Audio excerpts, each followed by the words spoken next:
नमो नमः। सभी विद्यार्थियों को नमस्कार। आज हमारा कक्षा 7 का मिड टर्म का पेपर हुआ था, तो उसका मैं सॉल्यूशन लेकर आया हूँ। तो उसका आप हल देखिए और देखिए अपने में कितने मार्क्स बन रहे हैं सबके, और मुझे उससे व्हाट्सएप पे बताइए, और जो यूट्यूब पे जो है उस पर बताइए, ठीक है। तो पहला प्रश्न था हमारा अपठित अवबोधनम, ठीक है, बिना पढ़ा हुआ गद्यांश था। पहला प्रश्न है अधोलिखितम गद्यांशम पठित्वा प्रदत्त प्रश्न नाम उत्तराणी संस्कृतेन लिखत, यानी नीचे दिए गए गद्यांश का जो प्रश्न पत्र है, जो प्रश्न दिए गए उनको उत्तर संस्कृत में लिखने हैं आपको, ठीक है। तो देखो पहला है भारतवर्षे एकस्मिन् वर्षे षड् ऋतवः भवन्ति, ऋतूणां क्रमे वसन्तस्य पश्चात् ग्रीष्म ऋतु आयाति, ऋतूणां क्रमे निरन्तरं चलति, ज्येष्ठ आषाढ़ मासयोः च ग्रीष्म ऋतु भवति, अस्मिन् ऋतौ सूर्ये तापेन तपति, सर्वे मानवा व्याकुलताम् अनुभवन्ति, वृक्षाणां पत्राणि सूर्यस्य तापेन शुष्यन्ति, नद्यः कूपः सरोवरः च जलं शुष्कं भवति, पशवः पक्षिणः च अपि छायायां तिष्ठन्ति, शरीरेभ्यः स्वेदा उद्भवन्ति, सर्वे शीतलतां वांछन्ति। देखिए इसका अर्थ मैं इसलिए नहीं बता रहा हूँ कि अर्थ की हमें आवश्यकता नहीं है, हमें केवल प्रश्न समझना है और उसका उत्तर लिखना है, ठीक है। तो पहला प्रश्न था एक पदेन उत्तरत, इसका मतलब है एक ही पद में उत्तर देना है, और केवलम प्रश्न त्रयम, केवल 3 ही करने हैं जबकि 4 दिए गए हैं। जबकि मैंने तुम्हें कक्षा में बताया था कि अगर 4 आते तो आपको चारों ही करने हैं, जो भी सही होगा मान लिया जाएगा, ठीक है। तो देखो पहला प्रश्न है भारतवर्षे कति ऋतवः भवन्ति, भारतवर्ष में कितनी ऋतुएं होती है। तो सिंपल सा उत्तर था षड। उत्तर क्या लिखना था आपको, ओनली इतना लिखता षड, बस 6 ऋतुएं होती है, ठीक है। दूसरा प्रश्न है सर्वे काम वांछन्ति, सिंपल सा उत्तर है सभी क्या चाहते हैं। तो देखो सिंपल सा उत्तर है शीतलताम, शीतलताम वांछन, सभी शीतलता चाहते हैं, ठीक है। तीसरा प्रश्न है सर्वे मानवा काम अनुभवन्ति, सभी मनुष्य किसका अनुभव करते हैं, ठीक है, क्या अनुभव करते हैं। तो सबसे उत्तर क्या है व्याकुलताम, सभी मानवा व्याकुलता का अनुभव करते हैं, बेचैनी का अनुभव करते हैं। और लास्ट क्वेश्चन था इसमें केसाम क्रमे निरंतरम चलती, किसका क्रम निरंतर चलता है। तो देखो दूसरी लाइन में आया है ऋतुणाम क्रम निरंतर चलती, तो हमें उत्तर क्या लिखना था ऋतुणाम, ऋतुओं का क्रम लगातार चलता है, निरंतर चलता है। तो पहला प्रश्न हमारा खत्म हो गया, जिन्होंने सही किया उन सबको 1 नंबर मिलेगा। दूसरा प्रश्न चलते हैं, ये आ गया आपका पूर्ण वाक्य न उत्तरत, पूरे वाक्य में उत्तर देना, केवलम प्रश्नम एकम, एक ही प्रश्न करना था, ठीक है, एक ही प्रश्न करना था। 2 प्रश्न दिए गए, मैंने कहा था दोनों ही करना है आपको, ठीक है। ये 2 नंबर का था, एक ही प्रश्न। देखो कयो मासयो ग्रीष्म ऋतु भवति, किन महीनों में ग्रीष्म ऋतु होती है। तो देखो सिंपल सा उत्तर है इसका, यहाँ उत्तर दिया भी गया है, बता रहा हूँ आपको, सिर्फ इतना सा लिखना है ज्येष्ठ आषाढ़ मासयो ग्रीष्म ऋतु भवति, ज्येष्ठ और आषाढ़ मास में ग्रीष्म ऋतु होती है, ठीक है, इतना सा उत्तर था इसका। दूसरा प्रश्न देखो इसी का ही, ग्रीष्म ऋतु कैसाम जलम शुष्कम भवति, ग्रीष्म ऋतुओं में किसका जल सूख जाता है या सूखा हो जाता है, ठीक है। तो सिंपल सा उत्तर है ये रहा, यहाँ से उत्तर करना है इसका, नद्य कूप है, ठीक है, नद्य है, यहाँ से स्टार्ट करना है, नद्य कूप है, नदियों का, कुओं का, सरोवर च जलम शुष्कम भवति, और तालाबों का जल सूखा हो जाता है। मतलब ग्रीष्म ऋतु में किस किस का जल सूखा हो जाता है तो बता दिया मैंने, ठीक है, कुओं का, तालाबों का और सरोवरों का, ठीक है। अगला प्रश्न यथा निर्देशम उत्तरत, केवलम प्रश्न द्वयम, 2 ही प्रश्न करने हैं, यहाँ पे 3 दिए गए हैं और तीनों ही मैं बता रहा हूँ आपको, और हमें तीनों ही करने थे, बताया था ना मैंने आपको, ठीक है। तो पहला प्रश्न है देखो इसका, इच्छन्ति इत्यस्य पर्याय पदम लिखत, इसका पर्यायवाची पद लिखना है आपको देखकर। तो इच्छति को अभी आया है देखो वांछन्ति, इच्छति का मतलब इच्छा करता है, वांछन्ति मतलब चाहता है, तो इच्छा करना और चाहना एक ही बात है। भवंती मतलब होता है, इसे नहीं हो सकता। तिष्ठन्ति मतलब बैठते हैं, ये भी नहीं हो सकता, ठीक है। अगला प्रश्न पशव पक्षिण च अपि छायायाम तिष्ठन्ति, पशु और पक्षी भी छाया में बैठते हैं। अत्र अव्यय पदम की, मैंने तो आपको समझाया था कि अव्यय पद किसे कहते हैं, जो कभी नहीं बदलता है किसी भी लिंग में, विभक्ति में, वचन में। तो इसमें 2 आए हैं, तो च भी है अपि भी है, दोनों अव्यय हैं। च मतलब और होता है, अपि यानी भी होता है। तो इसमें ऑप्शन में क्या दिया गया, हमारे सिर्फ च दिया गया है, तो उत्तर क्या होगा च, च का मतलब होता है और, तो हमें उत्तर क्या करना था च, ये अव्यय पद है। तीसरा प्रश्न है षड ऋतुएं, 6 ऋतुएं, इति अनयो पदयो विशेष्य पदम किम, विशेष्य पद कौन सा है। देखो मैंने आपको बताया भी था स्टार्टिंग पढ़ाते हुए कि जैसे 2 शब्द होते हैं दुष्ट रावण, तो कौन सा विशेषण पद होता है? रावण। और विशेषण कौन सा होता है? दुष्ट। तो इसमें ऋतुएं कितनी है? 6। तो ये तो क्या है? विशेषण। हमें पूछा है विशेष्य, तो विशेष्य क्या है? ऋतु है। उत्तर क्या होगा? ऋतु है। ऋतुएं विशेष्य है। ऋतुएं कितनी होती है? 6। अगर पूछते विशेषण तो हमें करना था षड, और अगर ऋतुएं पूछा है तो हमें विशेष्य पूछा तो क्या होगा? ऋतु है, ऋतुएं।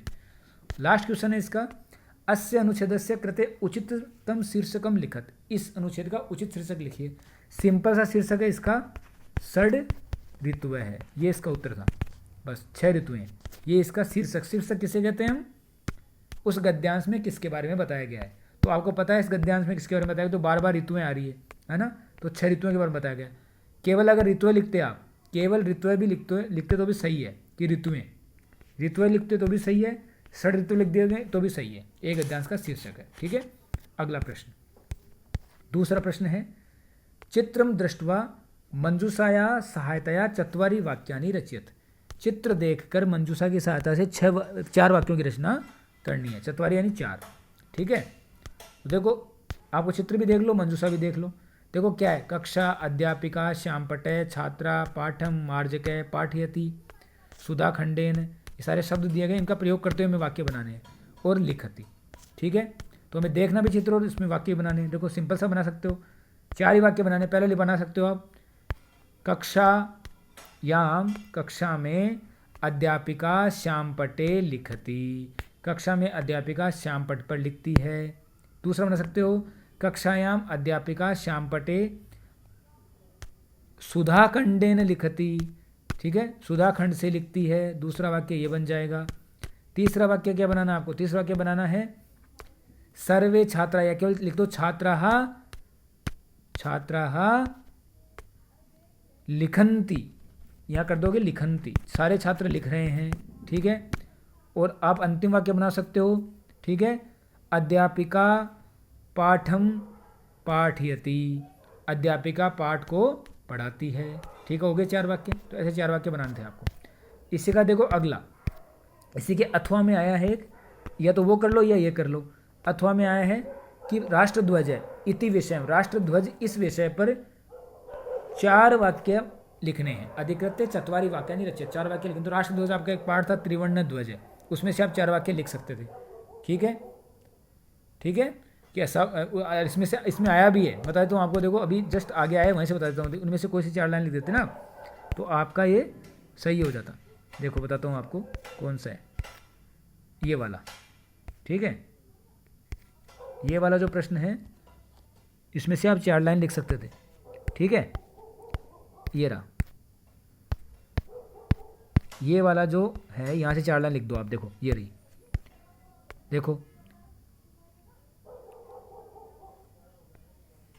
अशोक चक्रम कथ्यते, ये लिख दो, 1 लाइन हो गई।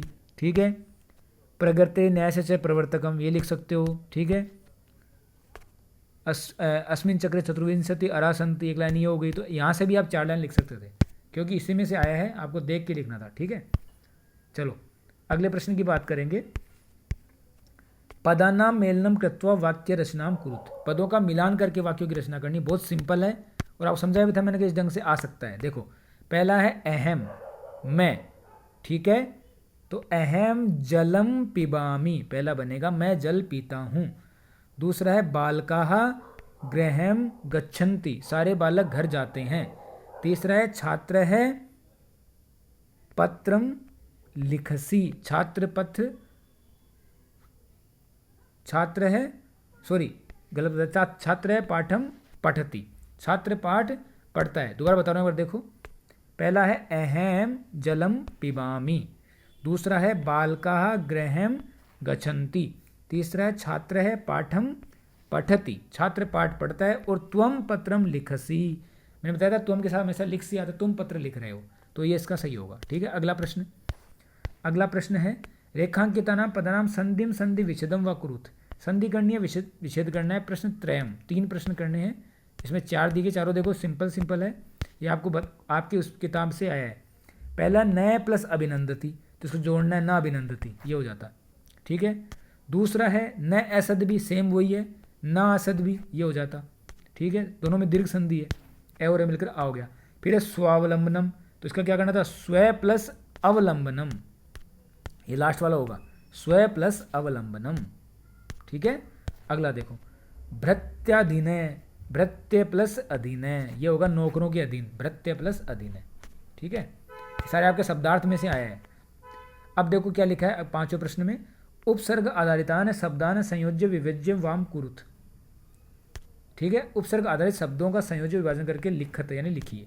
ठीक है, केवलम प्रश्न चतुष्टयम, 4 ही प्रश्न करने हैं, इसमें 5 दिए गए। देखो पहला सिंपल सा अनुगच्छति, दोनों को जोड़ना है। क्या लिखना है, अनुगच्छति, ये लो सही हो गया, पीछे जाता है। दूसरा है प्र प्लस दानम, तो इसका करना है प्रदानम, बस प्रदान करता है, देता है। ठीक है, संहार, तो सिंपल सा लिखना था सम प्लस हार, ये संहार हो गया। मैं का हमने कहा था अनुस्वार हो जाता है। अनुभव, सिंपल सा करना है क्या करना है, अनुभव का सिंपल सा उपसर्ग करना है अलग, अनु प्लस भाव, ये करना है। अनुपसर्ग और भव मूल धातु है इसमें। ठीक है, प्रकोप, प्र प्लस कोप, ये इतना सा करना था, प्रकोप। ठीक है, 5 बता दिए। अगला प्रश्न देखते हैं, प्रश्न नंबर 6। प्रश्न नंबर 6 में देखिए, उचित क्रियापदेन रिक्त स्थान पूरियत, केवल प्रश्न चतुष्टयम, 4 ही प्रश्न करने हैं, 5 दिए गए, 5 बता रहा हूँ। क्रियापद का प्रयोग करते हैं, वसुंधरा बहुरत्ना भवंती, बताओ भवंती होगा भवती होगा, भवती होगा, क्योंकि वसुंधरा एक ही है। वसुंधरा बहुरत्ना भवती, वसुंधरा में यानी पृथ्वी पर बहुत सारे रत्न होते हैं। ठीक है, वसुंधरा बहुरत्ना भवंती, क्या आएगा बताओ, फिर से बताओ, भवती आएगा भवंती आएगा, एक बार सोच के बताना सभी। देखो बहुत सारे रत्न, तो वहाँ पर क्या आएगा आपको, पृथ्वी बहुत सारे रत्न हैं, तो भू प्लस लट का क्या हो जाएगा, भवंती, बहुत सारे रत्न होते हैं। ठीक है, बहुवचन आएगा। बालका गृह कार्यम, अब देखो क्री प्लस लट है तो कुर्वंती, बालक गृह कार्य करते हैं। फिर है रवि कक्षायाम, अब देखो कक्षा में रवि एक वचन है, तो हमें क्या लिखना है, पठती, रवि कक्षा में पढ़ता है, सारे लट लकार के हैं। त्वम फलम, अब देखो त्वम आया तो मध्यम पुरुष एक वचन का है, खादसी, तुम फल खाते हो।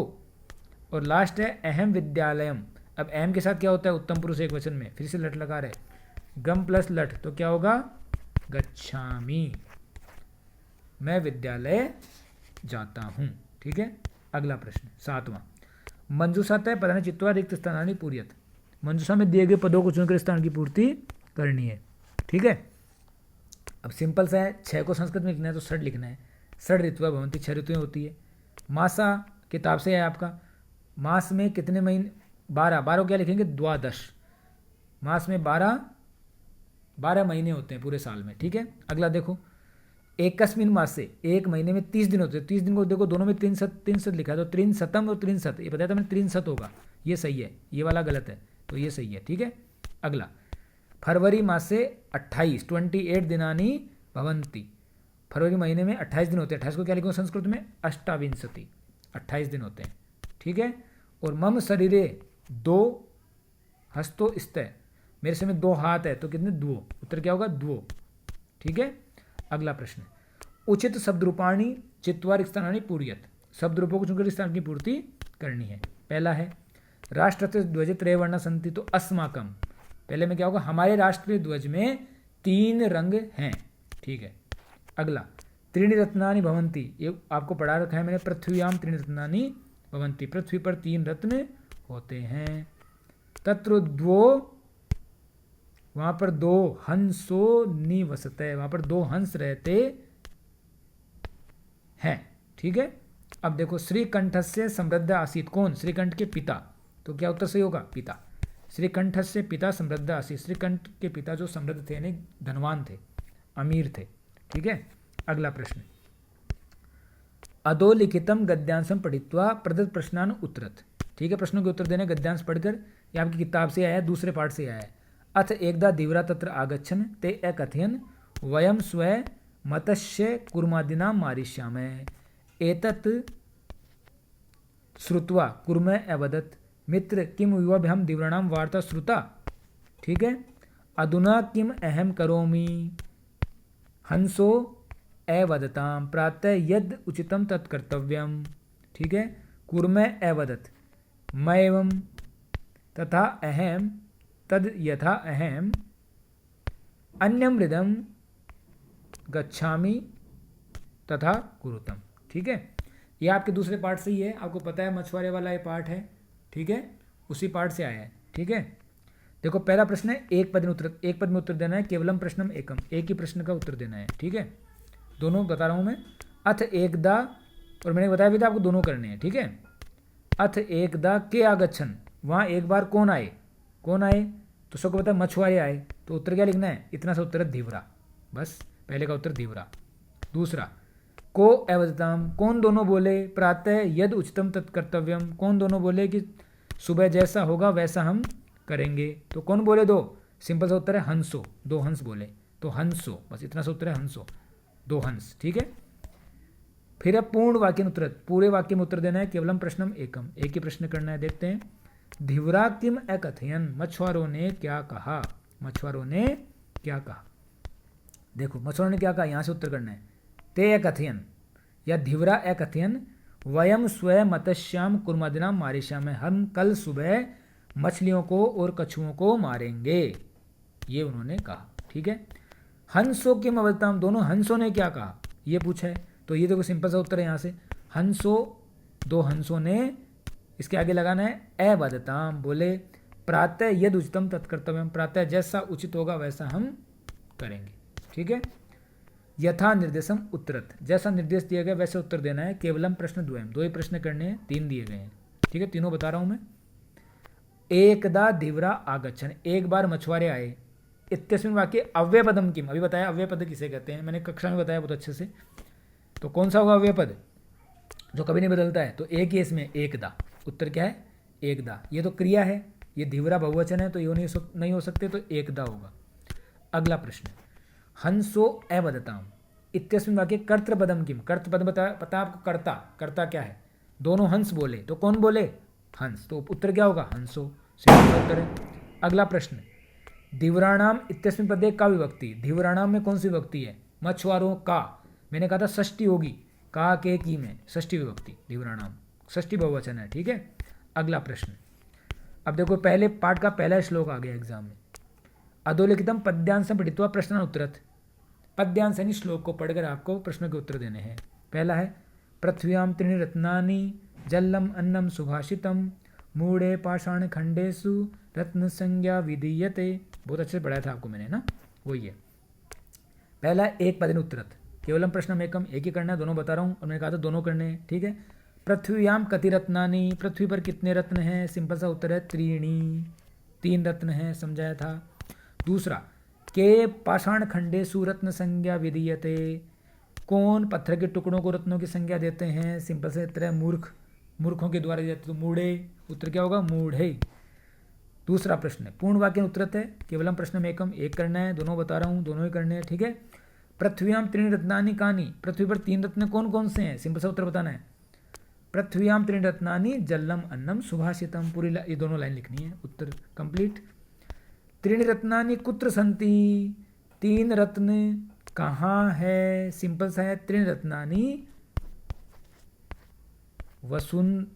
वसुंधरायाम सन्ति, उत्तर क्या लिखना है वसुंधरायाम। ठीक है, सिंपल सा उत्तर है, त्रीणि रत्नानि कुत्र सन्ति, तीन रत्न कहाँ है, तो देखो सिंपल सा उत्तर है कहाँ है पृथ्व्याम, ये लिख दो आप, वसुंधराम लिख सकते हो, पृथ्व्याम भी लिख सकते हो, तो उत्तर क्या होगा पृथ्व्याम, दोनों इसमें मिला के लिखना है ऐसे, त्रीणि रत्नानि पृथ्व्याम सन्ति, ऐसे लिखना है, त्रीणि रत्नानि पृथ्व्याम, इसकी जगह लिखना कुत्र की जगह पृथ्व्याम, त्रीणि रत्नानि पृथ्व्याम सन्ति, तीन रत्न पृथ्वी पर है, बस सिंपल सा उत्तर है।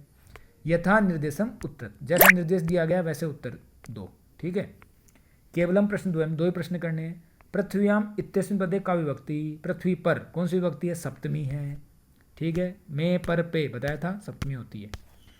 श्लोके मूर्खे इत्यस्य पर्यायपदम किम प्रयुक्तम, श्लोक में मूर्खों के द्वारा इस पद के लिए कौन सा शब्द प्रयुक्त हुआ है, तो कौन सा पद प्रयुक्त हुआ है, सिंपल सा है, त्रीणि नहीं हो सकता, पाषाण नहीं हो सकता, त्रीणि यानी तीन होता है, पाषाण यानी पत्थर होता है, तो बचा क्या मूढ़े, मूर्खों के द्वारा, यही उत्तर होगा।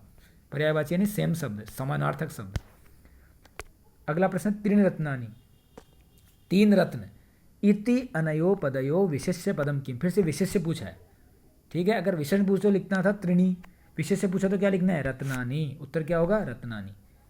ठीक है। कितने रत्न है, 3। विशेषण पूछा है तो कितने रत्न, 3 है। 3 होता तो पूछते विशेषण। ठीक है। 3 क्या है, तो रत्न है, तो ये क्या हो गया, विशेष्य। अगला प्रश्न, अधोलिखितम नाट्यांशम पढ़ित्वा प्रश्नान उत्तर। नीचे देखे नाटक के अंश को पढ़कर प्रश्नों के उत्तर आपको देने हैं। देखो पहला है, सूची कहती है आम आम इदम अशोक चक्रम कथ्यते एतत् प्रगते न्यायस्य च प्रवर्तकम। देखो त्रिवर्ण ध्वज में से आ गया है, ये मैंने बताया था ना पहले भी। सारनाथ है, देखो सारनाथ है, अशोक स्तंभ अस्ति तस्माद एव एतत् ग्रहीतम। ठीक है। अगला है, प्रणव कहता है सूची के बाद अस्मिन चक्रे चतुर्विंशति अरासंति। ठीक है। इसके बाद देखते हैं अगली लाइन देखते हैं। तेजिंदर कहता है अस्माकं त्रिवर्ण ध्वज स्वाधीनताया राष्ट्र गौरवस्य च प्रतीक है, अतएव स्वतंत्रता दिवसे गणतंत्र दिवस च अस्य ध्वजस्य उत्तोलनम समारोह पूर्वकम भवति। ठीक है। पहला प्रश्न देखते हैं, एक पदेन उत्तरत्, केवलम प्रश्नमेकम। अस्मिन चक्रे कति अर सन्ति, सिंपल सा उत्तर है। इस चक्र में कितने अर हैं, तो सिंपल सा उत्तर था चतुर्विंशति, 24। कितने अर है, 24। अर में बताया था तीलियां। ठीक है। इदम चक्रम किम कथ्यते, इस चक्र को क्या कहते हैं, सिंपल सा उत्तर है, क्या कहते हैं, अशोक चक्रम। उत्तर क्या होगा, अशोक चक्रम। तीसरा प्रश्न, दूसरे का पहला है पूर्ण वाक्य में, पूर्ण वाक्य न उत्तरत्, केवलम प्रश्नमेकम। पहला प्रश्न है अस्माकं त्रिवर्ण ध्वज कस्य प्रतीक है, ये तिरंगा झंडा किसका प्रतीक है, तो सिंपल सा उत्तर है, यहां से लिखना है त्रिवर्ण ध्वज स्वाधीनताया राष्ट्र गौरवस्य च प्रतीक है, ये उत्तर करना है। ठीक है, पहले का। दूसरा प्रश्न है अशोक चक्रम कस्य प्रवर्तकम, अशोक चक्र किसका प्रवर्तक है, अशोक चक्र किसका प्रवर्तक है, तो उत्तर क्या करना है, सिंपल सा है, अशोक चक्रम प्रगते न्यायस्य च प्रवर्तकम, ये उत्तर करना था बस। अशोक चक्रम प्रगते न्यायस्य च प्रवर्तकम, या यहां से लिखते एतत् प्रगते न्यायस्य च प्रवर्तकम तो भी सही है। ठीक है। चलो अगले प्रश्न चलते हैं। अगला प्रश्न होगा इसी में से ही, यथा निर्देशम उत्तर, जैसा निर्देश दिया गया वैसे उत्तर देने हैं। ठीक है। पहला प्रश्न है चतुर्विंशति इत्यस्य संख्या पदम अस्ति, इसको संख्या में क्या कहेंगे, तो पता ही आपको 24 कहेंगे, 24। ठीक है। त्रिवर्ण ध्वज इति अनयो पदे विशेष्य पदम किम, विशेष्य पूछा है। ठीक है। फिर से क्या आएगा, ध्वज है, क्या होगा, विशेष्य ध्वज है। अगर विशेषण पूछते तो क्या था, त्रिवर्ण है, तिरंगा झंडा, तिरंगा क्या है, झंडा है। ठीक है। इदम अशोक चक्रम प्रवर्तते, यह अशोक चक्र कहलाता है, यह अशोक चक्र के नाम से प्रवर्तित है। इत्यस्मिन वाक्य क्रियापदम किम, क्रियापद क्या है, तो सबको पता है क्रियापद क्या, प्रवर्तते, ये क्रियापद है। ठीक है। अगला प्रश्न, मंजूषातः उचित पदानि चित्वा श्लोकस्य अन्वयम पूरयत, अन्वय को पूर्ण करना है। अन्वय का अभी देखो पहला श्लोक है, सत्येन धार्यते पृथ्वी, सत्येन तपते रवि, सत्येन वाति वायुष्य, सर्वम सत्य प्रतिष्ठितम। देखो सिंपल सा है, सत्येन पहले में आएगा पृथ्वी धार्यते, सत्य के द्वारा पृथ्वी धारित होती है। सत्येन रवि तपते, दूसरे में आएगा सत्य के द्वारा सूर्य तपता है। सर्वे वाति वायुष्य, इसके बाद है सर्वे वाति, सत्येन च वाति वायु वाति। ठीक है। सत्य के द्वारा ही वायु बहती है। और सर्वम सत्य प्रतिष्ठितम, तो क्या क्या है, पहला दूसरा और तीसरा, पहले में पृथ्वी, दूसरे में तपते और तीसरे में सत्य, सब जगह सत्य प्रतिष्ठित है। और अंतिम आपका है प्रश्न,